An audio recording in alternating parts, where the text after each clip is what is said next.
ముక్తి బంధమో కన్న కలలన్నీ నెరవేర్చే తండ్రి వైతివో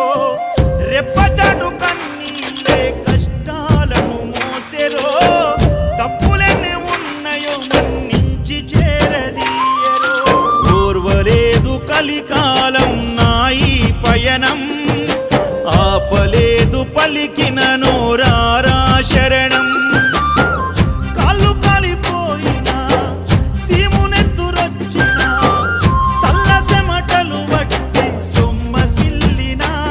కనిపిస్తే చాలు అంటూ ఆ కలిని మరిచిపోతూ అయ్యప్ప నిన్ను చూడంతే కడుపు నిండదు ఎంత దూరం